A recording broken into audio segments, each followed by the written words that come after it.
Mucha responsabilidad, les decía hace 8 días y no a forma de regaño, pero sí les pedía algo. Les pido por favor que no estemos platicando, que no estemos comiendo. Si algún niño se siente incómodo, por favor tantito lo atendemos afuera y regresamos.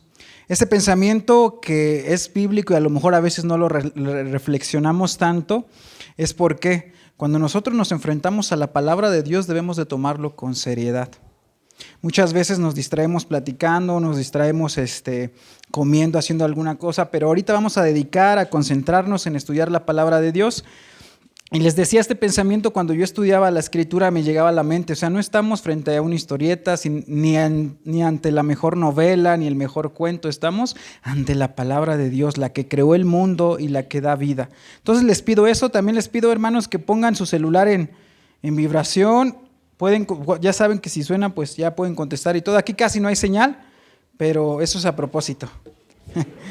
No, vamos a empezar, mis hermanos. Les pido que en reverencia a la palabra nos pongamos de pie. Vamos a leer Efesios capítulo 6, del verso 10 al 20.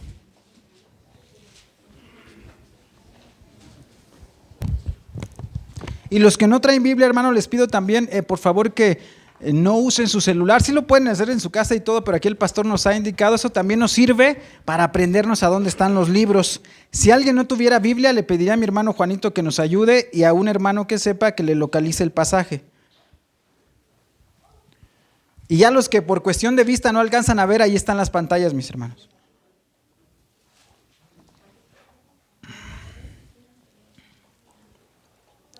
La escritura dice así, lo leemos todos juntos. Por lo demás, hermanos míos, fortaleceos en el Señor y en el poder de su fuerza. Vestíos de toda la armadura de Dios para que podáis estar firme contra las acechanzas del diablo. Porque no tenemos lucha contra sangre y carne, sino contra principados, contra potestades, contra los gobernadores de las tinieblas de este siglo, contra huestes espirituales de maldad en las regiones celestes. Por tanto, tomad toda la armadura de Dios para que podáis resistir en el día malo y habiendo acabado todo, estar firmes. Estad pues firmes, ceñidos vuestros lomos con la verdad y vestíos con la coraza de justicia y calzados los pies con el apresto del evangelio de la paz. Sobre todo, tomad el escudo de la fe, con que podáis apagar todos los dardos de fuego del maligno. Y tomad el yelmo de la salvación y la espada del Espíritu, que es la palabra de Dios, orando en todo tiempo con toda oración y súplica en el Espíritu, y velando en ello con toda perseverancia y súplica por todos los santos, y por mí, a fin de que al abrir mi boca me sea dada palabra para dar a conocer con denuedo el misterio del Evangelio, por el cual soy embajador en cadenas, que con denuedo hable de él como debo hablar. Pueden tomar sus asientos, mis hermanos. Y voy a hacer una oración para empezar. Señor, te damos gracias. Muchas gracias porque hoy vemos a varios hermanos que no los habíamos visto, a otros nos visitan. Yo te pido, Señor, que inundes mi boca con tu palabra. No uses mis ideas, mis pensamientos, sino cállalos y usa tu voz poderosa, Señor, en el mensaje. Que llegue a la vida de mis hermanos y que actúe en su conciencia, en su voluntad, Señor. Ayúdame a predicar fielmente la Escritura, Señor. A entender la seriedad de lo que estamos. Y que tu palabra que mi palabra sea tu misma voz. Úsame como instrumento, pero también te ruego que abras los oídos espirituales de mis hermanos, que dispongas los corazones y que saliendo de aquí, Señor, podamos decir, lámpara es a mis pies tu palabra y lumbrera a mi camino. En el nombre de Jesús. Amén. Amén, pues empezamos, hermanos, con este tema que se llama acerca de la guerra espiritual y estuvimos viendo algunas cosas. Vamos a hacer un mini resumen. Lutero resumía esto acerca de la guerra del cristiano contra 3 enemigos. ¿Se acuerdan cuáles eran? El primer enemigo de la vida cristiana era el mundo. Y encontramos esa palabra en la escritura acerca del mundo. ¿Y qué era el mundo? ¿Se acuerda alguien qué era el mundo? Es toda la organización, la estructura, el sistema de valores, de principios humanos y forma de hacer las cosas que son contrarias a la enseñanza de Dios. Eso es el mundo. Y cuando la Biblia nos advierte de guardarnos del mundo, es de todas esas estructuras y organizaciones, de esos valores que no tienen que ver con la palabra de Dios. El segundo enemigo, que era uno a veces que no lo contemplamos, pero que era la carne o las concupiscencias. ¿Qué es eso? Los deseos de nuestro propio corazón. A veces queremos echarle la culpa siempre al mundo, pero en realidad mucho del mal habita en nosotros. De esos pecados que todavía quedan allí, el pecado remanente que aún nos acecha. Y la otra, que es una amenaza externa, era el diablo, era Satanás. Y decíamos varias cosas acerca de él. Vamos a retomar ahí en Efesios capítulo 6, verso 10. Decíamos que por lo demás, en el primer verso, dice, por lo demás, hermanos míos, fortaleceos en el Señor. Ese por lo demás implicaba todas las otras enseñanzas que había hecho desde Efesios capítulo 1 hasta el 6. Ese por lo demás significa una palabra final, por último. Eso es lo que les va a decir Pablo. Este es el último consejo que les voy a dar en esta carta. Esta carta estaba dirigida a una iglesia en Éfeso, que es Turquía. Aunque dicen que también al final, como no hay una salutación o una despedida, quizás esta carta no fue solamente para Efesios, sino fue para una serie de iglesias que se encontraban en la misma región. Pero les dice, por lo demás, y les empieza a explicar, hermanos míos, fortaleceos en el Señor y en el poder de su fuerza. Entonces aquí tratamos algunas series de cosas que dijimos que el cristiano, la fuerza que él tiene o la capacidad que él llega a tener no depende de él, sino que depende ¿de quién? Del Señor. Fortaleceos en el Señor y en el poder de su fuerza. También decíamos, por ejemplo, el pastor Matt Smetters dice una frase muy bonita que él dice, Satanás no susurra, cree en mí, sino dice, cree en ti mismo. Eso es lo que dice Satanás. Pero nuestra fuerza no está en nosotros mismos, sino viene y proviene del Señor. También dice ahí en el verso del 11 al 14, hermanos, vamos a encontrar esta misma palabra 3 veces. Estar firmes, estar firmes. Y es algo que nos manda el Señor a estar firmes. También vimos ahí en el verso 11, dice vestíos de toda. No dice de una parte, de toda la armadura de Dios, para estar firmes contra las acechanzas del diablo. Lo que nos está diciendo la palabra es que el diablo es un ser real y que hay una lucha espiritual real. Dice, porque no tenemos lucha contra sangre y carne, sino contra principados, el verso 12, contra potestades, contra gobernadores de las tinieblas de este siglo, contra huestes espirituales de maldad en las regiones celestes. Y dijimos que esta es una categoría de demonios, pero que si podemos resumir todas esas descripciones que hace, lo podríamos decir son demonios. Satanás y su legión de demonios. En esto la iglesia ha caído en 2 extremos, también lo estuvimos viendo, algunos que minimizan la actividad de Satanás, es decir, ni siquiera creen que existe o está muy lejano por allá y no nos influencia. Ese es un extremo, pero también están los otros que en realidad todo se lo achacan a Satanás. Decíamos que absolutamente todo se lo achacan a Satanás. Y tristemente la iglesia cristiana se ha dado mucho esto, que pueden ver a Satanás hasta en la Coca-Cola, en la mayonesa, pero no lo pueden ver en su pecado o no lo pueden ver en las falsas doctrinas que existen. Entonces esos son los 2 extremos, pero aquí dice no tenemos lucha contra sangre y carne. Decíamos que también nuestros enemigos finales no son ni nuestros jefes, ni nuestros vecinos, ni nuestra suegra, ni nadie. No, nuestros enemigos son espirituales. Nuestros enemigos son aquellas fuerzas malignas que influencian a esas personas y recibimos de ello el ataque. Dice el verso 13, por tanto, tomad toda la armadura de Dios para que podáis resistir en el día malo y habiendo acabado todo esto, estar firmes. Dijimos también que el día malo era el día de la tentación. Era el día cuando Satanás viene y con todo su poder, con toda su fuerza, porque dijimos que era un ser muy poderoso. O sea, nosotros no podemos compararnos con él en cuanto a poder. Si no fuera por el Señor, nos destruye, pero en un 2x3. Pero aquí dice en el 13, toda la armadura para que podáis resistir en el día malo. Y el día malo es el día cuando Satanás viene con duda, con acusación, con mentira. Ahorita vamos a ir viendo sus estrategias, pero ese es el día malo. Si nosotros nos vestimos de la armadura de Dios, vamos a poder resistir ese día malo. Vamos a poder resistir ese día cuando Satanás venga y nos ataque. Y ahora, hermanos, vamos a entrar de lleno a las piezas que conforman la armadura de Dios. Y vamos a empezar desde el verso 14 y vamos a leerlo. Dice: estad pues firmes, ceñidos vuestros lomos con la verdad y vestidos con la coraza de justicia.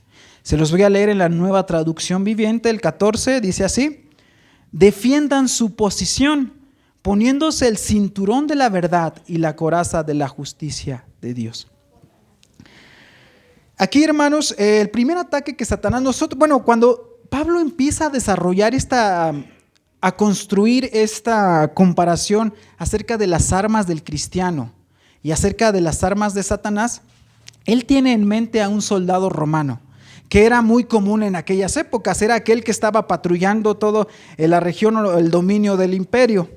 Es como si yo les decía, nosotros vemos ahora a un policía estatal, un policía municipal, lo podemos identificar y sabemos, ¿no?, cómo es. Así Pablo sabían en ese momento cómo era, cómo se vestía, qué portaba, y usa esa perfecta ilustración para decirnos cómo va a ser la armadura del cristiano. Cómo va a ir elemento por elemento diciendo cómo nosotros nos podemos defender. Y el primer ataque que Satanás nos pone, hermanos, es la mentira. El Señor nos dice que nos vistamos de verdad, pero el primer ataque es la mentira. Satanás, hermanos, dice la palabra en Juan 8:44 que él es el padre de mentira. Y siempre está atacando con eso. Esa fue su primera estrategia desde Adán y Eva, la mentira, tergiversar lo que la palabra de Dios dice. Hay un hermano que escribió un libro que se llama Jared Wilson, es cristiano él, y el libro se llama El Evangelio según Satanás. Y ahí él enlista 8 mentiras que el enemigo utiliza en contra del cristiano. Puede haber muchísimas más, pero me parecieron muy relevantes. Dice, por ejemplo, una mentira de Satanás es que Dios solo quiere tu felicidad. La segunda, solo se vive una vez. La tercera mentira, tú debes vivir, tú tienes tu verdad. La cuarta, lo que sientes, lo que estás sintiendo, eso es la realidad. La otra, tú construyes tu vida, la vida es lo que tú haces con ella. Nada depende de Dios, sino todo depende de ti. La sexta mentira, necesitas soltar todo. Tú no te preocupes por nada, ni hagas nada, déjalo todo en manos de Dios. Esa en un sentido puede ser, tendríamos que estudiarla, pero en un sentido puede ser que nosotros también tenemos una responsabilidad delante de Dios. La otra mentira es la cruz no tiene que ver nada con la ira de Dios, porque Dios es amor y Dios nunca se enoja y Dios nunca va a castigarte, Dios nunca va a corregirte ni a disciplinarte. Y la otra mentira es Dios ayuda a los que se ayudan a sí mismo. Este tipo de mentiras y algunas otras son los ataques que Satanás tiene contra nosotros. Y para eso dice en el verso 14 que nuestra arma en contra de ello es el cinturón de la verdad. Teniendo en mente el soldado romano, era una pieza de la armadura que cubría la parte baja del abdomen y servía como para fajarse. Ese cinturón se servía para fajar un vestido largo o una como túnica larga que tenían y les permitía tener a los soldados más movilidad. Y otra cosa importante, ahí está la imagen, miren, ese es del lado derecho. Otra cosa importante es que disponía de una funda para guardar la espada. Es decir, podías tener las manos libres. Y el cinturón de la verdad, cuando lo refiere Pablo y tiene en mente eso y lo traduce a un lenguaje espiritual, se puede referir a 2 cosas, mi hermano. Nuestra primera arma, que es la verdad, se puede referir a que nosotros estemos amarrados, cimentados, firmes en las enseñanzas de Jesucristo. Él mismo dijo que Él es el camino, la verdad y la vida. Pero también, más allá de que nos estemos bien cimentados en la fe en Jesucristo y en su verdad, también se refiere a la veracidad de nuestras formas de vivir. Es decir, a esa verdad que nosotros usamos, profesamos y vivamos. Siempre en esa verdad. Dice el Salmo 86:11 que aún aquí cantamos: enséñame, oh Jehová, tu camino, caminaré yo en tu verdad. Afirma mi corazón para que tema tu nombre. Esa es la primera arma que Dios nos da, que sí estemos cimentados en la verdad que es Jesucristo, pero que también vivamos conforme a esa verdad. Antes de esto, la vez pasada les platiqué que la estrategia que Dios diseñó fue un poco peculiar. Normalmente el soldado romano en una batalla o cualquier soldado, su principal defensa, hasta en el fútbol dicen, la principal defensa ¿qué es? El ataque. Pero aquí el Señor Jesús, aquí Pablo, inspirado por el Espíritu Santo, nos está diciendo que ese no es nuestro papel. Nuestro papel es resistir. Vimos ahí en el libro de Santiago también la misma estrategia cuando dice, humillaos pues bajo la mano poderosa de Dios y resistid al diablo y él huirá de ustedes. ¿Se acuerdan? Entonces la estrategia es un poco de resistir, de estar firmes. Por eso estos versículos nos hablan de eso. Y nuestra primera arma es el cinturón de la verdad. Vivir en esa verdad. Y dice ahí en el verso 14 también, y vestíos con la coraza de justicia. Y esa justicia, hermanos, también se refiere a la rectitud, a la integridad, a la honestidad con que nosotros vivimos. Esa es la otra arma. Y la coraza tiene que ver, hermanos, es como un chaleco antibalas de la antigüedad. Eso es la coraza, que les protegía el corazón y algunas de las partes más sensibles. Y lo mismo lo siguen usando hoy, por ejemplo, los soldados, los policías, la coraza de justicia. Dice allí en Proverbios 12:15 que el camino del necio es derecho en su propia opinión, mas que el que obedece al consejo es sabio. Dice también Proverbios 14:12, hay camino que al hombre le parece derecho, pero su fin es camino de muerte. ¿Qué quiere decir con esto, hermanos? Quiere decir que nosotros debemos de vivir en esa justicia, integridad, rectitud, honestidad. Esto es, el primer ataque que Satanás va a hacer es todo lo contrario, es que nosotros vivamos en un camino torcido, no de integridad, no de rectitud, en el yo pienso. La Biblia me dice que debo actuar así, pero yo creo que yo tomo mis propios caminos, mis decisiones con atajos. Aquellos que dicen, en la guerra y en el amor todo se vale. Tomo mis propias decisiones y no contemplo la guía del Señor. No importa cómo lo consiga, sino cómo lo consiga. Y aquí les voy a pedir, hermanos, que me vi muy confrontado cuando estaba estudiando esto, porque en realidad me percaté de muchas cosas que nosotros justificamos delante de Dios en este no vivir así. El ataque de la hueste de maldad, Satanás, te dirán y te van a ayudar a encontrar una justificación a la necesidad. Dios sabe, hermanos, que tenemos necesidades de mucho tipo. Pero esta necesidad muchas veces Satanás la convierte en una estrategia y yo le llamo la estrategia de Dios sabe. Por ejemplo, hermano, tenemos una necesidad de trabajo y mentimos en la entrevista. Pero es que Dios sabe que tengo necesidad de trabajo. A veces mentimos para obtener una ayuda en un programa social, en la tarjeta rosa, en lo que sea. Pero es que Dios sabe que necesito ese dinero. Dios sabe. Y también a veces, hermanos, híjole, me llegó el recibo bien caro, voy a poner un diablito. Es que Dios sabe que los encajosos son ellos, yo no.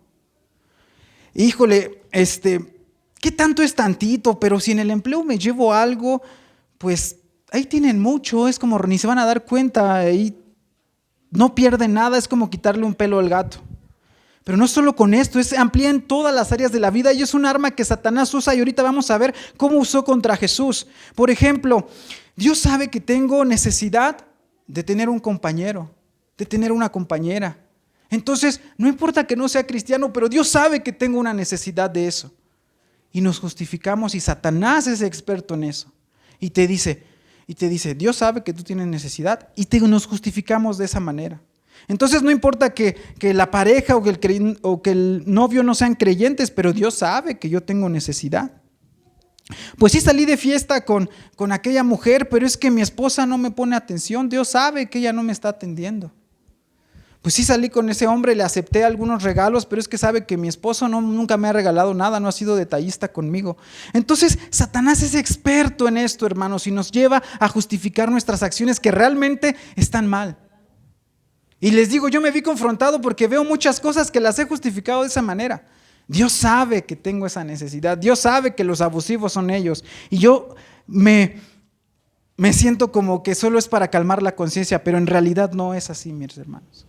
En realidad tenemos que vivir rectamente y eso es un arma que Dios nos ha dado. Satanás atacó al mismísimo Hijo de Dios con ideas y con pensamientos que parecían honestos y justos, pero que al final eran verdades a medias o mentiras a la mitad. Por ejemplo, ahí en Mateo 4, 3 y 4, ¿me ayudas a ponerlo, por favor?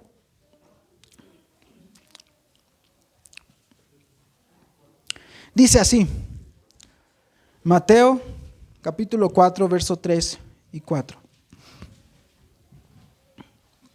Y dice, y vino a él el tentador y le dijo, si eres hijo de Dios, di que estas piedras se conviertan en pan. Jesús respondió y dijo, escrito está, no solo de pan vivirá el hombre, sino de toda palabra que sale de la boca de Dios.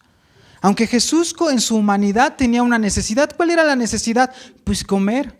Había estado mucho tiempo. Y Satanás entonces lo que hizo es lo que hace con nosotros, una forma ilegítima, una forma ilegal de satisfacer esa necesidad. ¿Por qué? Porque Jesús sabía que Dios le iba a proveer. Entonces Jesús no quería ayudarle a Dios. Jesús fácilmente pudo haber hecho eso, pero Jesús nunca estuvo en su mente ayudarle a Dios, sino esperar en la providencia, en que Dios proviera la ayuda. Y él sabía que en su momento el Señor daría lo que él necesitara. ¿Y qué creen que pasó después de eso? Así fue. Leemos ahí en Mateo capítulo 4, verso 11, dice, el diablo entonces le dejó, y he aquí que vinieron ángeles y le servían. Él esperó el momento correcto, no satisfizo su necesidad de hambre de una forma ilegítima. Y a veces pasa con nosotros, hermanos. Y yo se los digo esto porque, por ejemplo, a veces ha pasado mucho sobre todo con las parejas. A veces nos aferramos a una pareja, decimos, él sí, y después, ¿qué pasó? Vienen las consecuencias y le decimos, Dios, ayúdame. Pero si desde un momento no obedecimos, ¿cómo esperamos recibir la bendición de Dios después? La bendición de Dios es desde el momento en que nosotros estamos pensando. La bendición de Dios se satisface en el momento de Dios y conforme a la honestidad, la rectitud y la integridad que Dios nos demanda en su palabra. Después dice que la coraza romana, hermanos, vimos ahí en el verso 14, y vestidos con la coraza de justicia, les decía que era el chaleco antibalas, una pieza de metal que protegía los corazones, ¿no? Y la palabra justicia en el original también significa la rectitud, la honestidad y la integridad. ¿Y qué creen que en esta arma Dios se complace? Dice ahí el libro de las Crónicas, capítulo 29, 17 y 18. Yo sé, Dios mío, que tú escudriñas los corazones y que la rectitud te agrada. Por eso yo con rectitud de mi corazón voluntariamente te he ofrecido todo esto, y ahora he visto con alegría que tu pueblo, reunido aquí ahora, ha dado para ti espontáneamente. Jehová, Dios de Abraham, de Isaac y de nuestros padres, conserva perpetuamente esta voluntad del corazón de tu pueblo y encamina su corazón a ti. A veces cuando hablo sobre estas cosas, no me gustaría que me hubieran invitado a una iglesia donde nadie me conoce, porque pueden pensar que los ataques son personales, pero no, hermanos, yo me he visto confrontado y yo se los exhorto porque he visto también muchas situaciones que todos caemos en esto, en justificar nuestras decisiones. Dice el verso 15, y calzaos los pies con el apresto del evangelio de la paz. Se la voy a leer en la palabra de Dios para todos. Dice, prepárense poniendo el calzado de anunciar las buenas noticias de paz. Así como nosotros tenemos unas armas, Satanás también tiene un arsenal de armas, y una de ellas es que nosotros guardemos silencio. Satanás quiere callar las bocas para que su evangelio no sea anunciado. Susurra en nosotros pensamientos de pena, de temor, de preocupación, de ignorancia, tú no sabes, de apatía, de pereza, de distracción. Y llegan esas ideas a tu mente para que tú no compartas. Y tú mismo te dices, pues ¿para qué le predico a él si ni va a aceptar? Pues si me van a rechazar y en el trabajo se van a burlar de mí. ¿Por qué voy a decir que soy cristiano y menos compartirles el evangelio? ¿No ves cómo eres? Si a ti te atreves a compartir de Dios, ¿y cómo eres? Todas esas ideas son ideas, ataques de Satanás. Y para eso Dios nos ha dado la coraza de la justicia. Dice ahí por eso Pablo, hermanos, pide en varias ocasiones que oremos por él para que él pueda compartir el evangelio. Ahí en Tesalonicenses, lo voy a leer en la Nueva Traducción Viviente, primera carta a los Tesalonicenses, versículo 1 y 2, dice: ustedes bien saben, amados hermanos, que la visita que les hicimos no fue un fracaso. Saben lo mal que nos trataron en Filipo y cuánto sufrimos allí justo antes de verlos a ustedes. Aún así, nuestro Dios nos dio el valor de anunciarles la buena noticia con valentía a pesar de la gran oposición. Y en Efesios, Pablo les vuelve a pedir, ya lo leímos: oren también por mí y pídanle a Dios que me dé palabras adecuadas para poder explicar con valor su misterioso plan, que la buena noticia es para judíos y gentiles. Es decir, esa es otra de las armas de Satanás, que tú calles. Pero el arma que Dios ha diseñado es el calzado del apresto del evangelio, que estemos preparados para no callar, sino para en realidad compartir el evangelio, porque Satanás en esto es experto, en que no compartamos y después cuando compartamos, que esa palabra sea robada, sea quitada de las personas que han escuchado el evangelio. Dice ahí en Mateo capítulo 13, verso 18 y 19: oíd pues, Jesús les está explicando la parábola del sembrador. Oíd pues vosotros la parábola del sembrador. Cuando alguno oye la palabra del reino y no la entiende, viene el malo y arrebata lo que fue sembrado en su corazón. Este es el que fue sembrado junto al camino. ¿Y cómo lo hace? Cuando tú predicas, hermano, en ese momento que estás predicando, interrumpen y nos distraen las ocupaciones, las preocupaciones de la vida, los obstáculos para que el evangelio resplandezca, empiezan a aparecer. Empiezan a aparecer todos esos obstáculos. Y hay un caso, por ejemplo, muy en la Biblia, mucho que viene al caso sobre esto, y está ahí en Jeremías capítulo 44. Jeremías capítulo 44, del 16 al 18. Se los voy a leer en la Nueva Traducción Viviente para ahorrarnos tiempo, pero ahí está en Jeremías 44. Y quizás a alguno de ustedes les pasó esto, que dicen: cuando me convertí al cristianismo me empezó a ir mal. Y le está diciendo aquí el pueblo a Jeremías, dice: no escucharemos tus mensajes del Señor, haremos lo que se nos antoje, quemaremos incienso y derramaremos ofrendas líquidas a la Reina del Cielo, tanto como nos guste, tanto como nuestros antepasados, nuestros reyes y funcionarios han hecho siempre en la ciudad de Judá y en las calles de Jerusalén.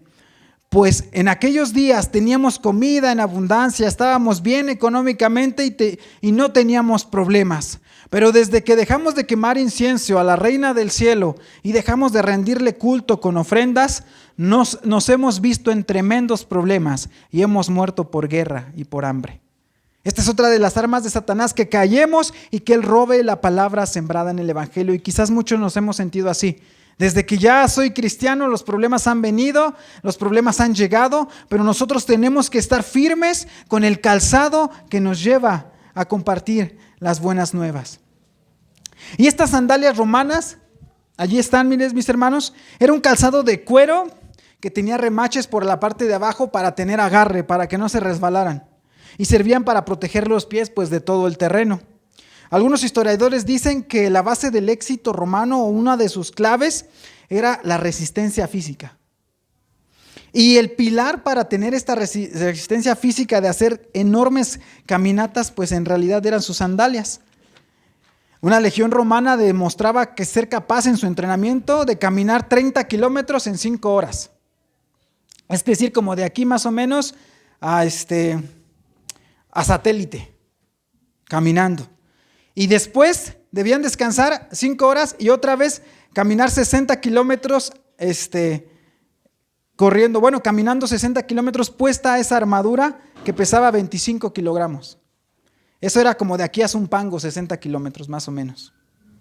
Eso entonces era una pieza clave, y también Pablo nos dice que esta es una pieza clave en la armadura del cristiano. Y aunque no pudiera parecer, hermanos, el anunciar el evangelio como una arma, en realidad lo es. Y nosotros sabemos que eso no solamente es una parte de la armadura, sino que es un imperativo en nuestra vida cristiana. Es una forma de combatir el mal. Todos nos sabemos el texto de Isaías 52:7. Cuán hermosos son sobre los montes los pies del que trae alegres nuevas, del que anuncia la paz, del que trae nuevas del bien, del que publica salvación, del que dice a Sión, tu Dios reina. Nuestro trabajo y nuestra arma es compartir, hermanos. Decía R.C. Sproul, Dios nos ha confiado el ministerio de la predicación, no sus resultados. Cuando tú compartes, estás haciendo tu trabajo. La respuesta que la otra persona ya haga, esa es obra del Espíritu Santo. Porque también esa arma de desánimo nos usa Satanás. Cuando tú compartes y las personas no quieren acercarse a Dios, nos desanimamos. Pero nuestro trabajo ya está hecho cuando compartimos. Ahora es parte y es obra del Espíritu Santo.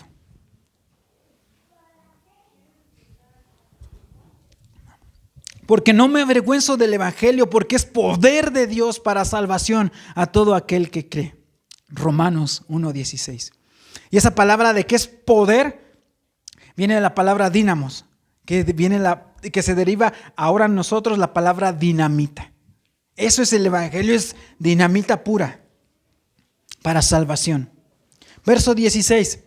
Sobre todo, tomad el escudo de la fe, con que podáis apagar todos los dardos de fuego del maligno. El cuarto proyectil de nuestro enemigo es la desconfianza, la duda. Esos son los dardos encendidos que Satanás maneja hacia el cristiano. El enemigo ataca poniendo en nuestras mentes dudas, incredulidad y desconfianza. ¿No que eres hijo de Dios? ¿Por qué estás así de enfermo? ¿Por qué vives en esa escasez si tú eres hijo de Dios? ¿Por qué te enfermas? Oye, y en esas luchas quizás Dios no te ama tanto, por eso estás luchando así. Y quién sabe si vaya a cumplir lo que ha prometido, a lo mejor ya se olvidó de ti. Y cuando tú das cabida a esa arma, a esos pensamientos, tu alma es como si se incendiara de ira contra el Señor. Esos son los dardos que nos queman y quizás hasta nos lleven a enojarnos. Algunos hermanos han dicho, yo me he enojado contra Dios, que Dios los perdone. Pero han dicho así, porque Satanás mete en tu mente, sí es cierto. O sea, porque estoy viviendo esta enfermedad, esta escasez, esta prueba, si yo soy hijo de Dios. Pero eso es un ataque que proviene de Satanás. Y entonces de allí, hermano, cuando damos cabida a estos pensamientos, nuestra arma se prende, se incendia y surge de allí la preocupación, la ansiedad, la angustia, la depresión, la amargura y el resentimiento contra Dios. Dice el pastor Timothy Keller, la preocupación es no creer que Dios hará lo correcto. La amargura es pensar que Dios se ha equivocado. Y en realidad ese dardo, hermanos, es uno de los mejores calibres que Satanás tiene y que usa en contra de nosotros. Inclusive lo usó en contra del Señor Jesucristo. Vamos allá a Mateo capítulo 4, versos 5 y 7.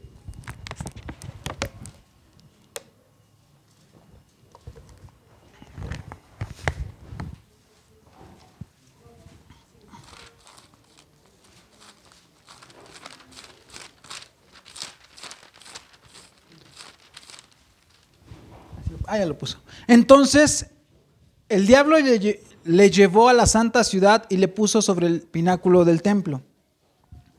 Y le dijo, si eres hijo de Dios, échate abajo, porque escrito está, a sus ángeles mandará cerca de ti, y en sus manos te sostendrán, para que no tropiece tu pie en piedra. El 7, Jesús le dijo, escrito está también, no tentarás al Señor tu Dios.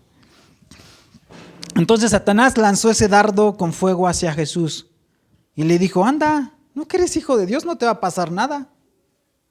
Él tiene Jesús, Dios tiene la obligación de salvarte de todas. Que no pases nada, que ni siquiera un pétalo de rosa pueda tocarte.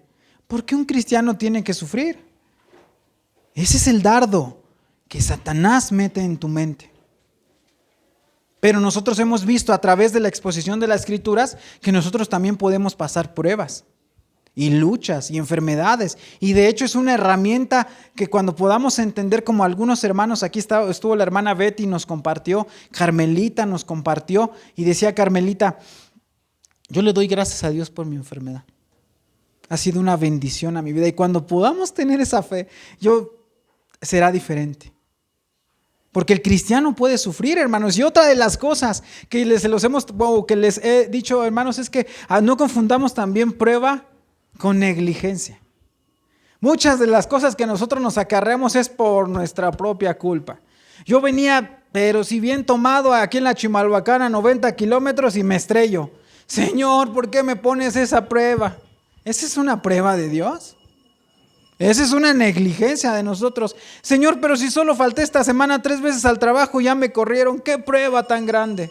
Esa no es una prueba. Esa es una negligencia de nosotros. Entonces también tenemos que hacer esa distinción. Pero aún así, entre las pruebas, en las luchas y en nuestras negligencias, Dios nos ayuda. Dios nos ayuda, mis hermanos. Pero esa es la misma dardo que le mandó hacia el Señor Jesús el diablo. Decir, tú no tienes que sufrir, Dios te va a salvar de todo.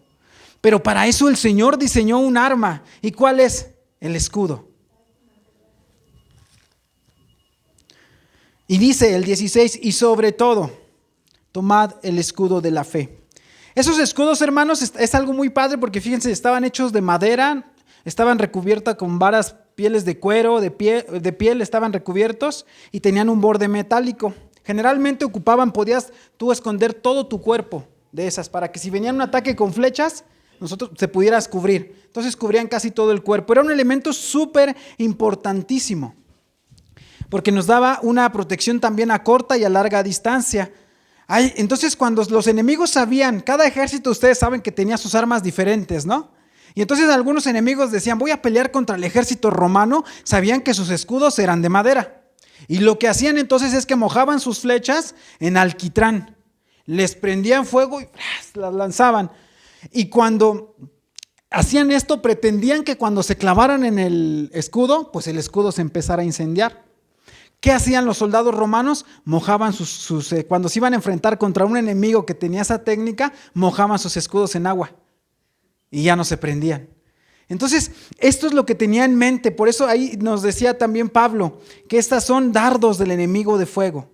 Y dice, el escudo de la fe es una de las armas de defensa más importante. Y el texto nos dice cuando empieza ahí en el 16, sobre todo. Es que decir, es algo muy importante. Es algo primordial en la defensa, en la posición, en la estrategia de estar firmes ante Satanás.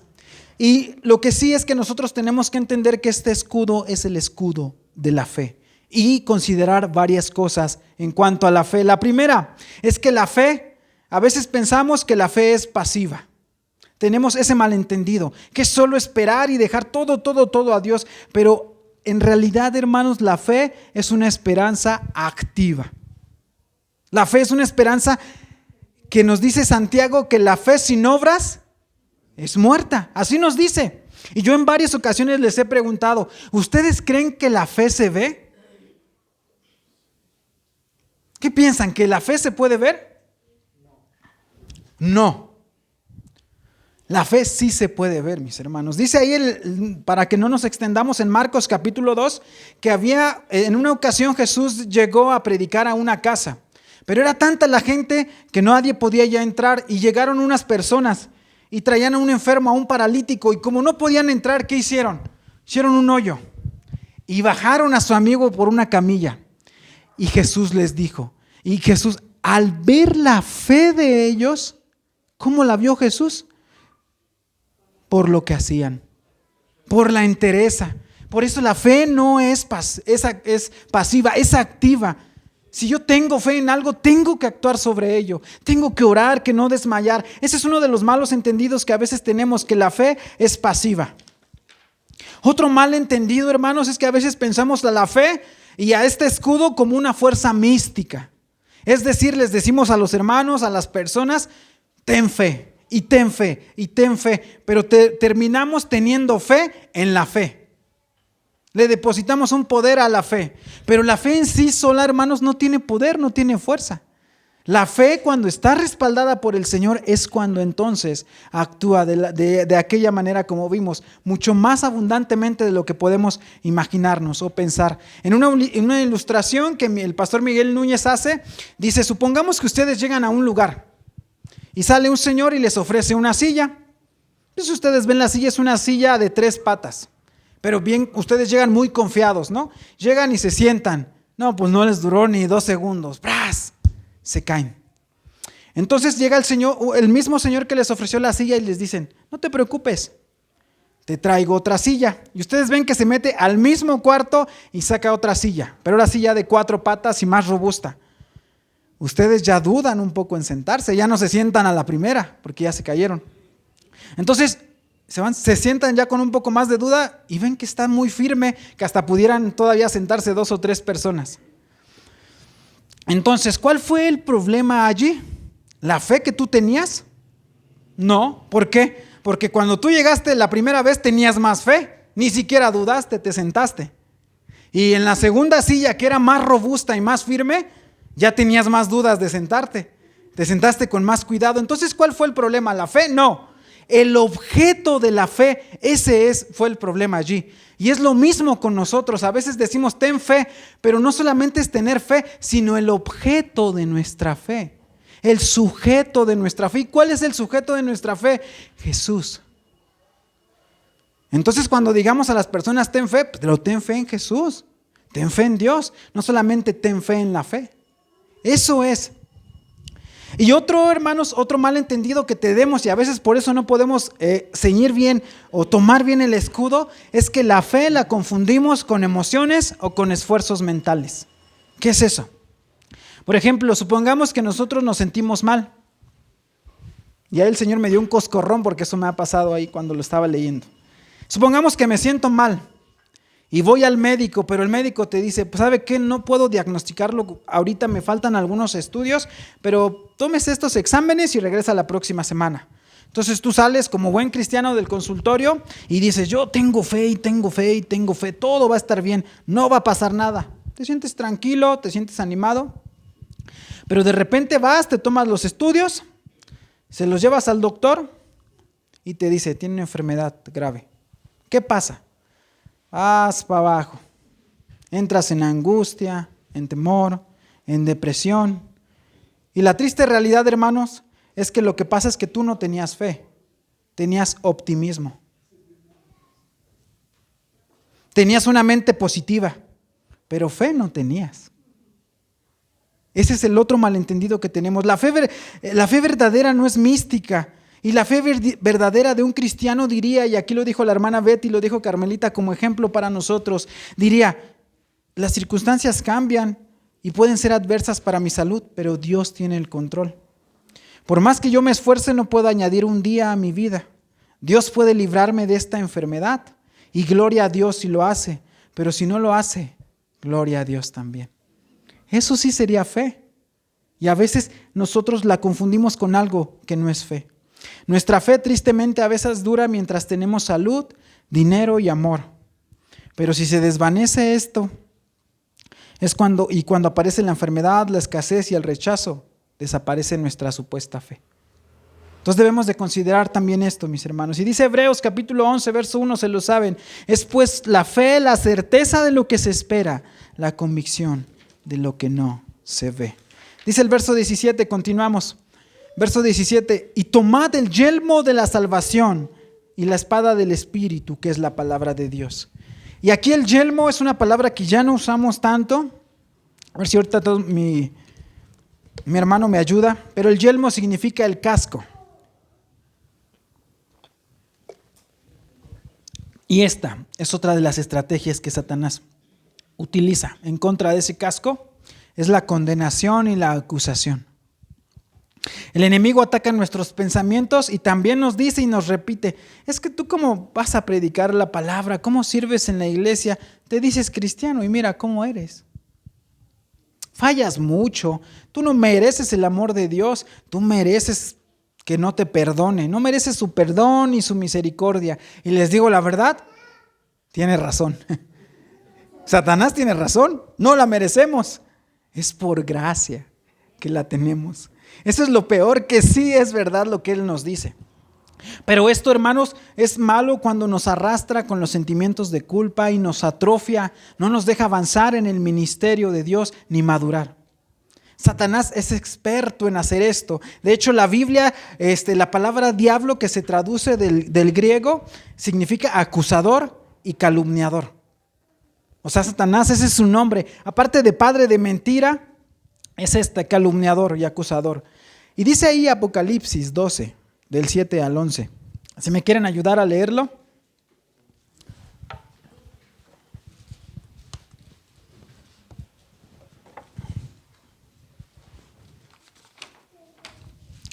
Dice: después hubo una gran batalla en el cielo. Apocalipsis 12, 7 al 11. Miguel y sus ángeles luchaban contra el dragón ya me perdí, a ver. Y sus ángeles. Pero no prevalecieron, ni se halló ya lugar para ellos en el cielo. Y fue lanzado fuera el gran dragón, la serpiente antigua, que se llama Diablo y Satanás, el cual engaña al mundo entero. Fue arrojado a la tierra, y sus ángeles fueron arrojados con él. Entonces oí una gran voz del cielo que decía: ahora ha venido la salvación, el poder y el reino de nuestro Dios y la autoridad de su Cristo. Por eso ha sido lanzado fuera el acusador de nuestros hermanos, el que los acusaba delante de nuestro Dios día y noche. Y ellos le han vencido por medio de la sangre del Cordero y de la palabra del testimonio de ellos, y menospreciaron sus vidas hasta la muerte. Entonces, la protección que Dios nos da contra esta acusación es el yelmo romano. El yelmo era una parte que protegía la cabeza, una de las más vulnerables cuando estamos en batalla. Y aunque es verdad que algunas de las acusaciones del maligno, como les decían, acerca de que el cristiano no es perfecto, mis hermanos, no son tan válidas, porque un cristiano también tiene que mejorar. Muchas veces le preguntamos a un hermano, a un cristiano: ¿de qué te salvó Dios? ¿Dios te hizo libre? ¿Dios te salvó? ¿De qué te salvó? Y a veces mis hermanos no saben contestar. Pero en realidad Dios nos salvó de la condenación, pero también nos salvó de nuestra vida pasada. Es decir, un cristiano, aunque no es perfecto, va caminando en esa perfección, va caminando en esa santidad. Si una persona dice que es cristiano y continúa haciendo las mismas cosas que hacía antes de conocer a Cristo, entonces se duda de su salvación, duda de que él sea cristiano. Dice la palabra de Dios que en Filipenses 1:6, el que comenzó en vosotros la buena obra, la perfeccionará hasta el día de Jesucristo. La marca de un cristiano no es la absoluta santidad con la que Satanás nos puede atacar, o no es que no peca, sino que nos esforzamos y nos dolemos cuando desagradamos a Dios. Decía Thomas Watson: entre más amargo sea nuestro pecado, más dulce será Cristo. Nuestro casco nos protege de ello con la esperanza y la promesa en que nosotros seremos perfeccionados y glorificados en el día de Cristo. Y conocemos el texto de Romanos 8:31. ¿Quién acusará a los escogidos de Dios? Dios es el que justifica. ¿Quién es el que condenará? Cristo es el que murió. Mas aún Él también resucitó, el que está a la diestra de Dios y el que intercede por nosotros. Por lo cual estoy seguro que ni la muerte, ni la vida, ni los ángeles, ni los principados, ni potestades, ni lo presente, ni lo porvenir, ni lo alto, ni lo profundo, ni ninguna otra cosa creada nos podrá separar del amor de Dios que es en Cristo Jesús, Señor nuestro. Nuestra salvación está segura en Cristo cuando estamos en ella, y nadie nos puede quitar. Y dice en ahí el Efesios 6:17, y la espada del Espíritu, que es la palabra de Dios. El enemigo actualmente, y siempre lo ha hecho, nos ataca con toda clase de pensamientos, de ideologías y de filosofías que no corresponden a la enseñanza de la Escritura. También trabaja tristemente en hombres que se dicen ser siervos de Dios, pero tergiversan la palabra de Dios a su conveniencia, malinterpretando lo que dice. Se nos llena de errores y de malas explicaciones. Y esto lo ha hecho Satanás desde el principio. Cuando Satanás tentó a Eva y a Adán en el Edén, y después también a ellos los tentó en el huerto del Edén, en el paraíso, y después tentó a Jesús en un desierto y usó la misma arma. ¿Cuál es esa arma? ¿Seguro que Dios te dijo? Cambiando la palabra de Dios, lo que Él había dicho. Tristemente, Adán y Eva sucumbieron, perdieron esa batalla, pero Jesucristo en el desierto salió victorioso de esa batalla. Y la espada romana, mis hermanos, esta es un arma que tiene una peculiaridad. Era un arma corta. Ustedes vieron al principio el cinturón, donde se ve cómo es un arma corta. Entonces, esta arma era para pelear como mano a mano. Y de la armadura que nos cita, aunque todo lo podemos usar para pelear, ¿no? El casco, pues lo podían agarrar para pelear, el escudo. Pero en sí, o de manera más natural, la única arma que teníamos a la defensiva en esta armadura es la espada, que nos sirve para defendernos, pero también para atacar. ¿Y cuál es esa arma? La espada de Dios, la espada del Espíritu. La espada del Espíritu es la única parte de la armadura que cumple con esas dos funciones, ser defensiva y ofensiva. Pero nótese que no es nuestra espada, no es la espada del hermano, la espada del pastor, no, es la espada del Espíritu de Dios. Y de hecho esta armadura es presentada acá como que no es de nosotros, sino que esa armadura ya había sido de Dios y es una armadura que Dios le ha prestado al cristiano. Inclusive vamos a ir a Isaías 59, mis hermanos. Vemos cómo esta armadura tiene un origen divino. Aunque Pablo se inspiró en algo común y algo terrenal que pudo ver la armadura del soldado romano, esta armadura tiene un origen divino y tiene sus primeras referencias ahí en Isaías 59, del 17 al 18. 59, 17 y 18.